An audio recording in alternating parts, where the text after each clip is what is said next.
보시면 되겠습니다. 자, 여기 중에서 문제 하나만 볼게요, 여러분. 문제 하나만 보도록 하겠습니다.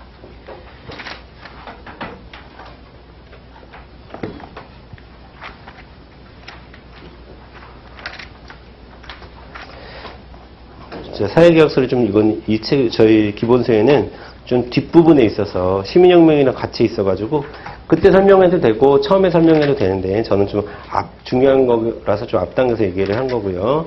사회계약서 관련한 문제 좀 보도록 할게요.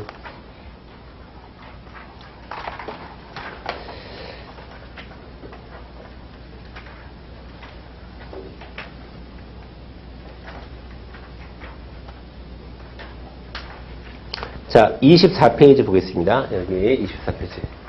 우리 인강 듣는 학생들도 24페이지 보겠습니다. 24페이지.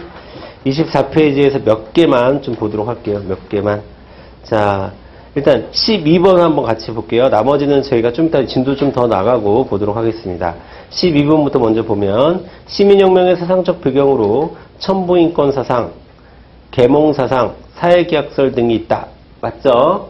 세 가지 다 모두 할 수 있고 이 첨부인권 사상이 계몽사상의 핵심적인 사상이라고 그랬어요. 그리고 이것에 영향을 받은 것이 사회계약설이고 또 사회계약설에 영향을 받은 것이 시민혁명이다. 이렇게 딱 순서대로 여러분 정리되셔야 되고 그 다음에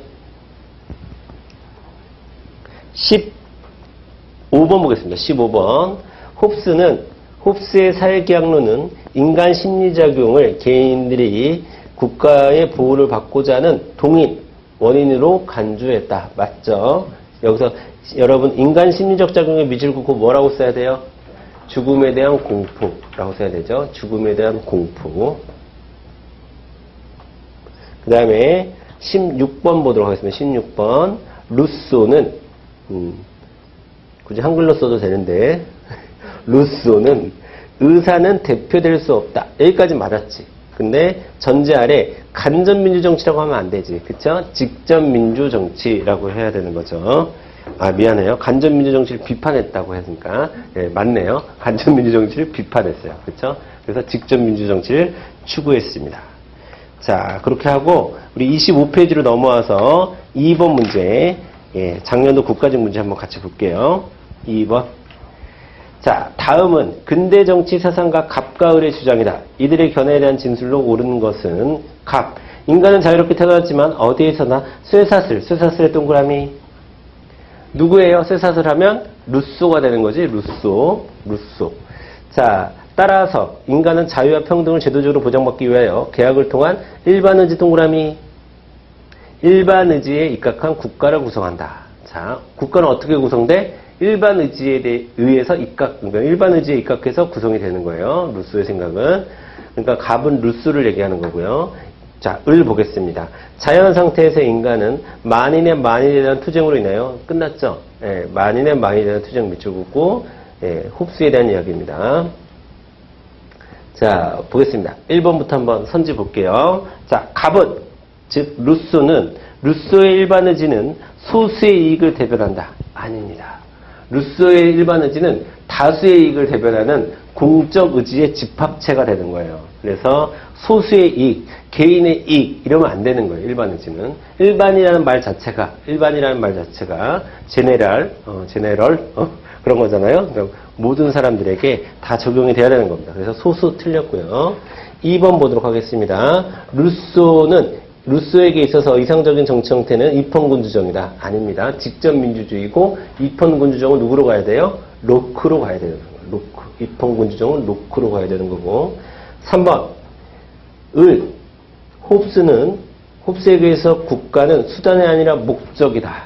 자, 국가는 수단에 불과하다는 것은 이 셋 모두의 공통점이에요. 모두의 공통점. 그러니까 홉스를 할지라도 국가는 수단으로 인식을 했던 겁니다.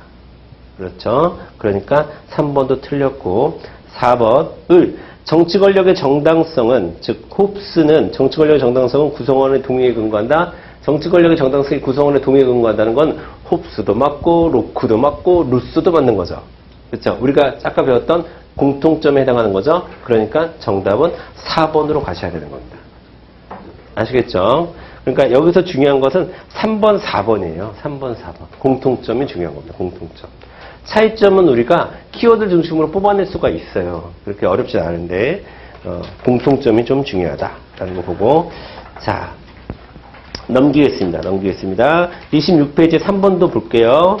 자 빨리 보겠습니다. 자연 상태에서 인간은 자유롭고 평화롭다. 그러나 자 밑줄 그어요. 옳고 그름을 구별하는 법이 없고 또 다툼을 해결해주는 재판관도 없으며 법을 집행할 수 있는 합법적인 권력도 없다. 지금 이게 뭐가 없다는 얘기야, 지금? 제재권을 행사해주는 주체가 없다. 이 얘기입니다. 옳고 그름을 구별하는 다툼을 해결해주는 법을 집행할 수 있는 그런 권력이 없다라는 것은 제재권을 행사해줄 수 있는 권력이 없다라는 얘기예요. 그래서 우리는 계약을 통해서 정부를 만들어야 된다. 그리고 자연 상태는 기본적으로 불안정하잖아요. 그렇죠? 보세요. 처음에 뭐라고 했어요? 처음에 자연 상태에서 인간은 자유롭고 평화롭다. 하지만 자연 상태는 불안정하다.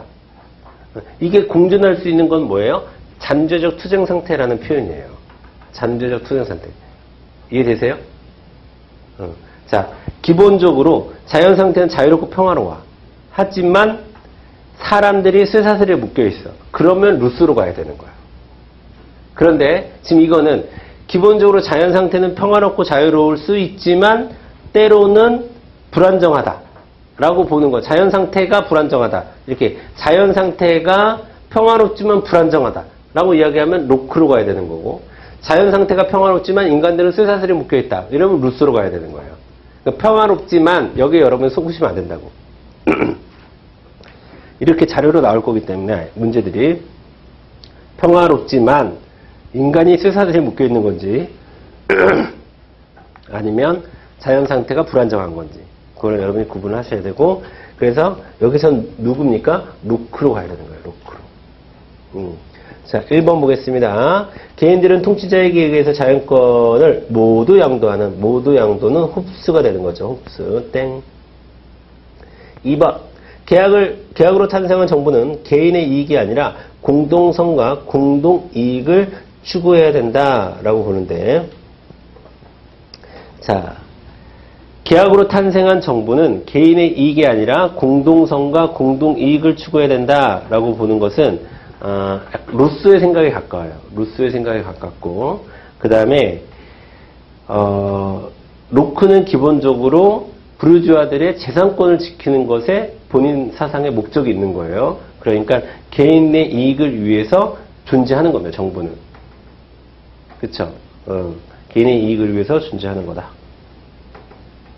3번 사유재산 제도가 사회 경제적 불평등을 심화시키므로 정부가 불평등 해소를 위해 노력해야 된다라고 얘기했는데, 자, 이렇게 사유재산제에 대해서 부정적인 입장을 갖는 것은 누구예요?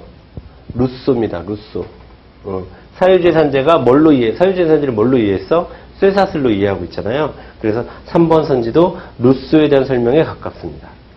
4번 정부가 위임 목적을 위배하여 부당한 권력을 행사하면 국민들은 정당하게 저항권을 행사할 수 있다. 답은 쉬운 데서 나왔어요. 2번과 3번은 딱 루소야 로크야 홉스야 얘기하기가 약간 어렵게 나왔어, 선지가. 그래도 항상 객관식 문제를 풀다 보면 확실한 답은 항상 밑에 깔려 있어요. 그러니까 여러분 쉽게 판단하고 시간 끌고 그러지 마시고 항상 4번까지는 꼭 읽어보셔야 돼요. 문제 풀 때. 아무리 확실하다 하더라도. 자, 예, 됐고 요 두 가지 문제만 좀 풀어보고 다시 앞으로 오셔서 이번에는 민주주의의 발달 과정에 대한 이야기를 좀 한번 해보도록 하겠습니다. 민주주의 발달 과정.